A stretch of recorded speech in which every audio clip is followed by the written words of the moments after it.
म्हणजे याच्या आधीच्या याच्यामध्ये समृद्धी महामार्ग ज्यानं महाराष्ट्राची एक प्रकारे समृद्धी दिसली, तर सध्याची चर्चा आहे ती म्हणजे शक्तीपीठ महामार्गाची। ज्या धडाडीनं सरकारनं समृद्धी महामार्ग पूर्ण केला त्याच धडाडीनं शक्तीपीठ सुद्धा पूर्ण होणार का? 100%। कारण मी तुम्हाला सांगतो की शक्तीपीठ महामार्ग महाराष्ट्रातला मराठवाडा आणि पश्चिम महाराष्ट्रातला दुष्काळी भाग याचं चित्र बदलून टाकणार आहे।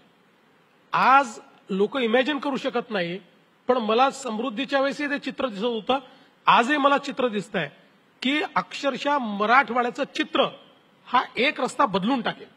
आणि यातनं केवळ मराठवाडाच नाही तर सोलापूर आणि सांगली जिल्ह्यातलाही जो दुष्काळी भाग आहे त्याचंही चित्र या रस्त्यामुळे बदलणार आहे। आणि या कनेक्टिव्हिटीमुळे एक प्रकारे महाराष्ट्राचं इंटिग्रेशन आपण करतो, एक असा लूप आपण महाराष्ट्रामध्ये तयार करतो आहोत की ज्यातनं ग्लोबल सप्लाय चेनच्या फोरफ्रंटला जे आपल्याला यायचं आहे त्याची पूर्ण व्यवस्था।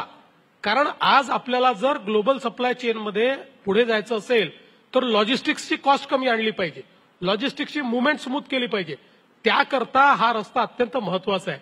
आणि यासोबत या रस्त्यामध्ये आम्ही हा निर्णय केलेला आहे, प्रत्येक 100 किलोमीटरमध्ये 700 ते 1000 शेततळी आम्ही तयार करणार आहोत।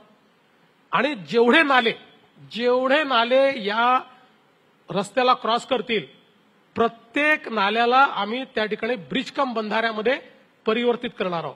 त्याच्यामुळे जलसंधारणाचंही एक उत्तम मॉडेल हे आम्ही या रोडच्या माध्यमातून तयार करू।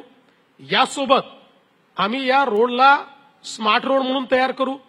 मोठ्या प्रमाणात अपारंपरिक ऊर्जा स्रोताच्या माध्यमातून या रोडचा उपयोग करून विजेची निर्मिती आम्ही करू आणि 100% ग्रीन रोड आम्ही तयार करू। त्यामुळे मी तुम्हाला सांगतो की भविष्यामध्ये आज काही लोक विरोध करतात, पण बहुतांश लोकांचं त्याला समर्थन आहे, पण जे विरोध करणारे लोक आहेत त्यांनाही भविष्यामध्ये लक्षात येईल की या एका रस्त्याने मराठवाड्याचं चित्र बदलून टाकलं। पण या सगळ्याच्या बरोबरीनं तुम्हाला प्रश्न हा विचार की 6 महिने पूर्ण झालेत, आज राज्य सरकार तुम्ही धडाडीने चालवत आहे, नाही म्हटली तरी 2 पक्ष तुम्हाला सोबत घेऊन काम करावं लागतं आणि अशा वेळेला खरं तर तुम्ही मोठ्या मनाने सगळ्यांना बरोबर घेतलेलं आहे, तुमच्याकडे तेवढं पक्षबळ आहे आणि असं असताना तुम्ही या सगळ्यांना बरोबर घेऊन जाताय।